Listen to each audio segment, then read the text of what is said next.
pengakuan kehalalan produk berdasarkan fatwa MUI dan regulasi BPOM. Yuk simak videonya sampai akhir. Tahukah kamu, vaksin adalah sediaan biologi yang merangsang sistem imun untuk membantu kekebalan tubuh untuk menjaga diri dari suatu penyakit. Vaksinasi adalah sebuah proses pemberian vaksin, sedangkan imunisasi adalah sebuah hasil dari proses tersebut. Vaksinasi dapat digunakan sebagai pencegahan, contohnya di polio, dan dapat digunakan sebagai pengobatan, contohnya pada penyakit kanker. Agar efektif, vaksin harus aman, mampu memberikan perlindungan jangka panjang, mampu merangsang antibodi, netralisasi dan sel protektif, serta harus memasuki kriteria praktis. Contohnya seperti biaya rendah, stabilitas tinggi, mudah digunakan, dan minim efek samping. Selain itu, komponen vaksin meliputi seperti antigen, adjuvan, pengawet, dan eksipien. Titik kritis kehalalan vaksin AstraZeneca terletak pada enzim tripsin yang berada pada pankreas babi yang terdapat pada produksi awal. Enzim ini berperan sebagai pemisah sel pada kultur sel.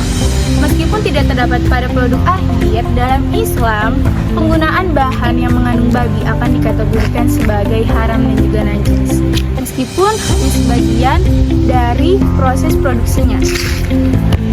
Kemudian vaksin AstraZeneca dikembangkan melalui sel MRC5, yaitu sel fibroblast paru manusia, yang dimana sel ini memiliki peran melekat pada cawan kultur.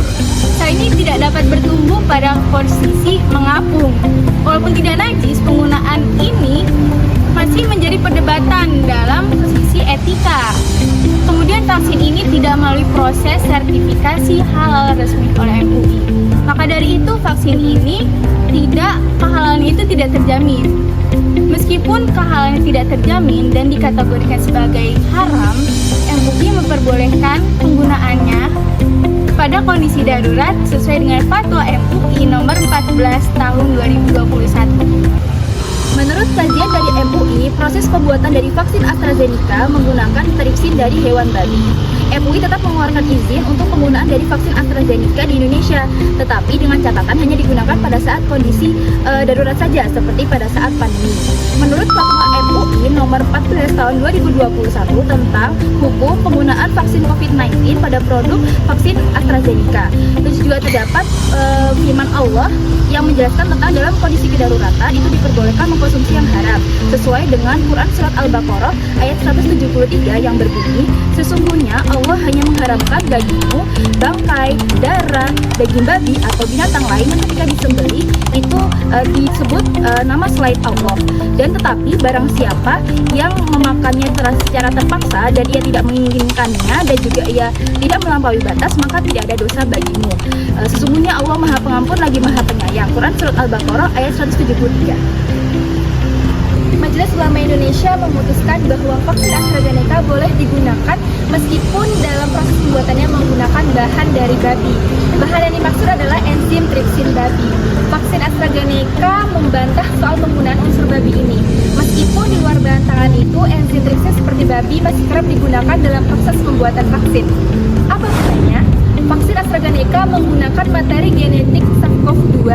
Dalam proses pengembangannya, materi genetik virus itu akan ditanamkan pada tubuh virus lain, lalu dikembangkan dalam sel.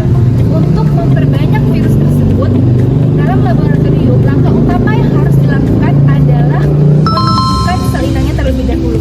Kenapa? Karena virus itu tidak dapat berkembang biak tanpa sel hidup dalam proses pembuatannya. Salah satu sel yang umum digunakan adalah sel MRC5, yaitu sel yang berasal dari fibroblast paru manusia.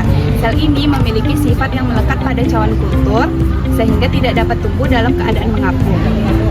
Setelah sel tumbuh dan melekat kuat pada permukaan cawan, barulah virus dapat diinokulasikan untuk menginfeksi sel dan memperbanyak diri. Namun seiring berjalannya waktu, sel akan semakin banyak dan memenuhi cawan, sehingga ruang dan nutrisi menjadi terbatas. Agar kultur tetap optimal, sel-sel tersebut dapat dipindahkan ke dalam cawan yang baru. Karena sel merekat kuat, maka diperlukan bantuan enzim tripsin untuk melepaskannya dari permukaan cawan. Setelah sel terlepas, enzim tripsin sudah hilang, yang mana berarti dalam proses pembuatannya ia tidak termasuk dalam materi penyusun, tetapi fungsinya hanya sebagai gunting untuk melepaskan sel virus dari cawan. Tidak semua metode kultur membutuhkan bantuan enzim tripsin, seperti pada vaksin yang dikembangkan menggunakan sel serangga, yang mana pada Novavax, sel tersebut dapat berkembang dalam keadaan mengapung di media cair. Kemudian, karena tidak melekat, dapat dipindahkan dan dapat diperbanyak tanpa bantuan enzim tripsin, serta memungkinkan dalam proses pembuatannya lebih cepat dan efisien. Maka fatwa MUI memutuskan vaksin AstraZeneca diperbolehkan, tetapi dalam proses pembuatannya melibatkan bahan dari babi. BPOM telah menerbitkan Emergency User Authorization atau EUA untuk vaksin AstraZeneca pada tanggal 22 Februari tahun 2021 dengan nomor. Maka dari itu, BPOM telah memutuskan bahwa vaksin AstraZeneca terbukti aman dan berkualitas. Nah, itu dia teman-teman pembahasan kita hari ini tentang vaksin AstraZeneca. Mulai dari apa itu vaksin, titik-titik kehalalannya, sampai fatwa MUI dan regulasi BPOM. Meskipun terdapat penggunaan unsur yang menyebabkan perdebatan, namun MUI tetap memperbolehkan penggunaannya dalam kondisi darurat. Dan BPOM juga telah memastikan keamanannya. Nah, jadi jangan khawatir, yang penting tetap ikuti info dari sumber terpercaya. Nah, itulah guys videonya. Terima kasih sudah menonton sampai akhir. Semoga videonya bermanfaat and don't forget to share this video. Wassalamualaikum warahmatullahi wabarakatuh. Bye bye.